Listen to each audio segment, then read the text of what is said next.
My name is Larissa Lago. I'm 43 years old, and I was an alcoholic in denial. So my drinking was always an issue, but it got worse after my second marriage, my last marriage. It was more of a dictatorship than it was a marriage, and controlling, emotionally, mentally, physically abusive. And he made sure of that. So the drinking started after I had our second child.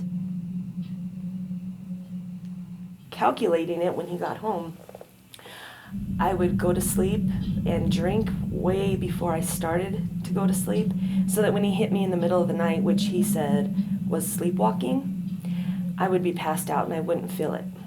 There were holes in my walls that I had to cover with pictures, and he never admitted it, and I never told anyone. I was ashamed, and we went to therapists, and I thought, he's gonna change. Things are gonna work out. But the fact that I gave up everything, I just ended up losing everything.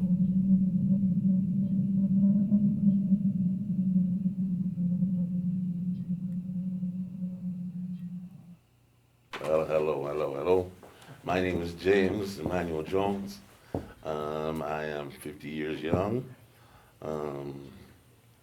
Grateful. Woke up this morning, so that was a pretty good start for my day.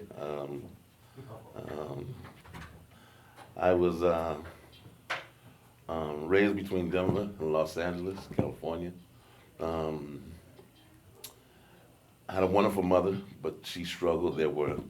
She struggled to raise four boys, and a little girl. Father was never really, he was kind of in and out of the picture. When I was younger, I joined a gang because there was no one there for me. I didn't have any father figures. They all called me friendly blood because I was just too friendly, they said, to be a gang member. Was always a smart kid, always a people person, you know what I mean? I could go to a Ku Klux Klan rally and make friends. At an early age, I got tired of seeing my mom cry and worry about how she was gonna pay the bills.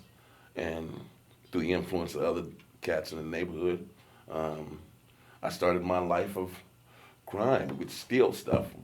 We'd steal, or our Robin Hood ventures, we would go and rob from the rich to help the poor, you know what I mean? That started with my cocaine addiction. Shortly after starting my life of crime, I noticed the fellas were pitching in and they would all go get them some cocaine, do some lines. I jumped in with them and loved it. I got in trouble for selling drugs and possession of weapons. In 1991, I was sentenced to a lengthy stay in at the Department of Corrections. Being taken out of society for that long and then just being thrown back in. So my way to cope is the way I'd always coped. I went back to my comfort zone. I went back to drinking and getting high and stuff. And before I know it, I was right back down that same miserable path of life. My brother Joe his name is Joseph Bernard Rogers. He's the former lieutenant governor of the state of Colorado from 1999 to 2003. My brother took me on a Disney cruise. Took me and my family, about 13 members of my family, on a Disney cruise. On the Disney Dream, we went to spend a day at each 4 parks in Disneyland or Disney World in Orlando, Florida. And then we drove to Fort Canaveral, Florida, and got on board the Disney Dream. That opened my eyes to life because I've never been on anything so cool, so fun, so otherworldly than what I had known, because I hadn't experienced too much of that type of fun or anything like that growing up. Fun to me growing up was smoking pot or drinking some cheap beer in the projects with the rest of the cats, you know. So he opened my eyes and he said he wanted me to experience some different things, which was what my brother always did. He passed away 3 months after us coming back from the Disney cruise. He was the best big brother, best friend, best mentor, best husband, best guy you could ever ask for. But when he passed away, I made myself a promise and him a promise that I would strive to do better. In 2018, I got diagnosed with congestive heart failure, and that really sent me over overboard because everything that they were telling me that I needed to do to continue living for any amount of time were the very things that I struggled with and that I had not been able to stop doing up until that point. So everything they told me not to do, I did more of. I smoked more, I drank more, I got high more, I ate more salt, ate more of the wrong shit or whatever have you. And was on pretty much a collision course with death. I was trying to beat death to the punch. I would frequent a detox in Denver called East Metro Detox, and they told me about Fort Lyons.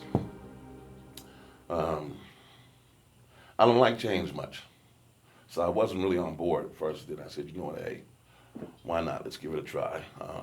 And I love this place.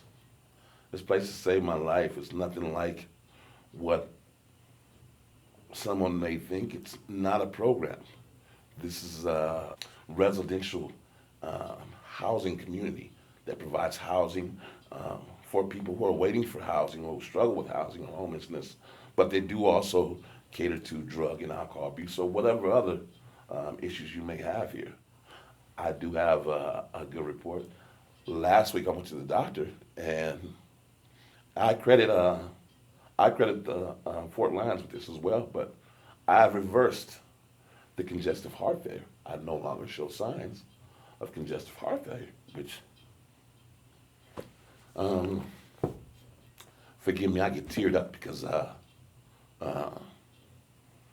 just knew I wasn't going to be around too much longer.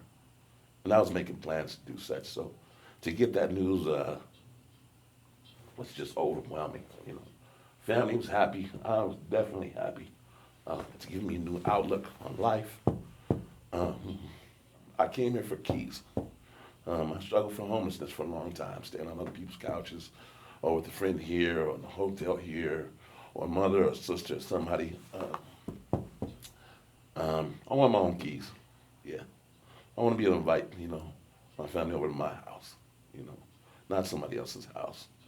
And I want my family and my loved ones to rest at night knowing that they don't have to worry about me being killed, or me being on drugs out somewhere, or me getting shot in some kind of gang associated bullshit. Or they help me, you know what I mean? I used to be so embarrassed to tell people, hey, it is what it is now, man. You know what I mean? I'm selective, and I want to surround myself with winners and good people, man. I want to smile. That's my life. I want to do some cool things, man. I got a phenomenal bucket list. You know, we'll see. Plus, I don't have congestive heart failure anymore, so I got a little more time to do so. Yeah, yeah.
I was my mom's caregiver at the time. I was, just early in recovery, and one of our best friends who were residents out here told me about a peer specialist job that was opened here at the fort, and she thought I'd be a good fit for it, so I applied for it, and behold, I kept bugging Lynn daily. I kept calling her daily. Hey, I just want to let you know I'm interested in the job. She told me, Juan, you don't need to call. We understand that you're interested in the job. So that following week, I had an interview. So from there, it's just been history. I just love what I do here. It's a very rewarding job. I am Native American. I'm Apache. So, when they interviewed me, they asked me about doing some Native American programs here. So I implemented Sweat Lodge. I do the Red Road to Albrighty. We do a feather meeting also. I like to teach non-natives the native culture because they don't really understand what it's about. You know what I'm saying? And they really respect that. When you're going into a sweat lodge, you're going in there, you're going back into your mother's womb. You know what I'm saying? When we start the fire, that means the ceremony has started. The fire represents the sun, the altar represents the moon, and the anipi, the sweat lodge, represents your mother's womb. And so when all three are, when the fire is started, that means the ceremony has started. No one can cross that line except the fire keeper and the person who is running the lodge.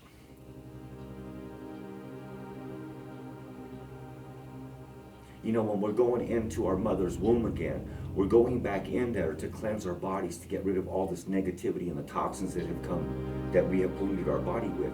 And they're going to go back into Mother Earth, and she's going to take them from us. And it's just beautiful to watch these guys come out of there and see that they're different. You can see it in them, that they're totally different, that everything has changed in them. I don't know what it is, but it's just beautiful. I love going into the lodge because, like I said, it purifies, cleanses my body, and I feel new again. And it's not just for natives.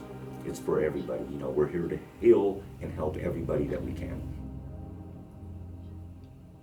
My name is Gabriel, 43 years old. I've been here at the fort for 19 months, so I'm getting ready to graduate out of the program. I'm ready. I can finally say that I'm ready. I started drinking kind of late in life. I don't have the typical broken home story. I have two loving parents that are still married. Christian parents, they love the Lord. I was taught that growing up. I had a great childhood, private school, none of that kind of stuff. It was my choices. I made the choices. I started partying because we were sheltered.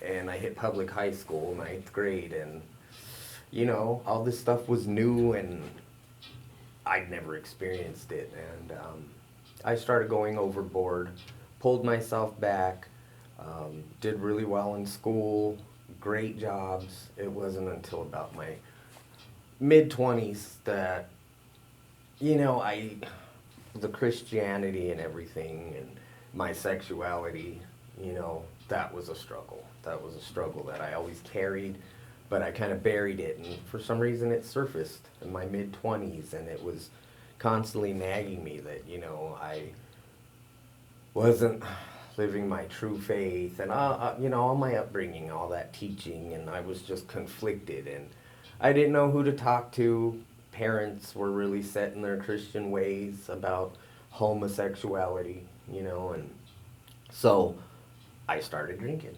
and it felt better. It made all that conflict and all those thoughts go away, and it wasn't such a struggle, and that's where it all went downhill, and that's all I wanted to do was drink, and lost the good jobs and couldn't keep the mediocre jobs, and it just went from bad to worse, and I was homeless before I knew it.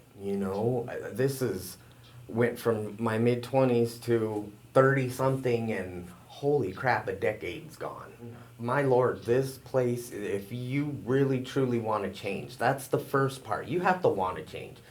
I truly wanted to change, and this place has been the catalyst to that change. made that reconciliation with being gay, but I love the Lord, and I know He loves me. You know, so I'm good. I'm at peace. You know, for sanity's sake, I had to. You know, it was driving me insane. This is who I am. I know this. I was born this way. It's not gonna change. I can offer it all up to God. You know, ask forgiveness for my sins and things, and still have my faith. You know, He made me in His image, so He doesn't make mistakes. You know, I know I wasn't put on this earth to be alone and to be miserable.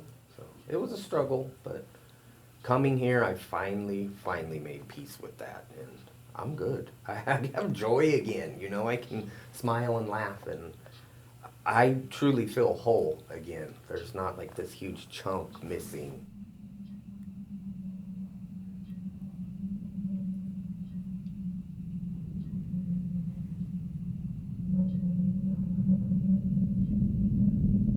And so we went through a divorce, and I got pushed out of a moving vehicle.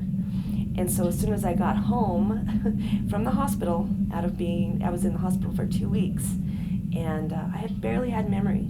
I didn't even know my youngest son was still alive. He was only about 3 at the time. And I got home, and my wing on my arm was broken, so I couldn't perform my quote-unquote wifely duties. So he kicked me out, and I had no job, I had no income. He cut me off all of the accounts, and I was severely depressed. And I just decided, you know, I'd rather die. I can't be a mom. He wouldn't even bring my children to the place where I lived in Colorado because it was low income. I got a DUI, and that pretty much sealed my fate. I could not see my kids. So every time we'd go to court, and mind you, it was monthly, I'd be in the courtroom. And every time I left, I would get drunk. I didn't want to feel it. I didn't want to deal with it. I just wanted to pass out. Then it got to the point where it was medicine. It wasn't just to not feel the pain. I couldn't function without alcohol. I got pancreatitis. So therefore, I got malnutrition. I lost all my hair. It went from being down the middle of my back to literally nothing. I didn't care if I lived or died. But with all of that, it's just been a really interesting adventure, I'd say, because finally I thought, you know, I have to get help. I don't have a problem for years. It's his fault, it's her fault, it's their fault. Oh, whatever, I'm fine, I'm cool, I got a high tolerance, all that. Until my health started fading. I'm diabetic. I wasn't eating. I started getting neuropathy. All of these things were going wrong. I tried 2 different rehabilitation centers. I didn't last more than 2 months. Didn't want to do it. Forced this, forced that. Well, you can't change if you don't want to. Everything can be there, but if you don't want it, it's not going to happen. So I got here, and I could not believe what I walked into. So now I'm in school, and I'm in all kinds of different groups here. And of course, AA, I love getting those chips, and I love sharing. You know, if I can do it, anybody can do it. I can change. I can actually be a new person, something I never, first of all, would admit, and second of all, didn't have the energy for. But now I'm so motivated. The people here in the program, it's just, there can't be enough to be said for what's being done here. It's a life-changing. It's not just a substance abuse or a housing program. It's a life-changing opportunity. I have a therapist, I have residents, I have staff. I just have a lot of help that I would not have. I'd be on my own again. And so while I'm here, I knew I could change exactly everything I destroyed.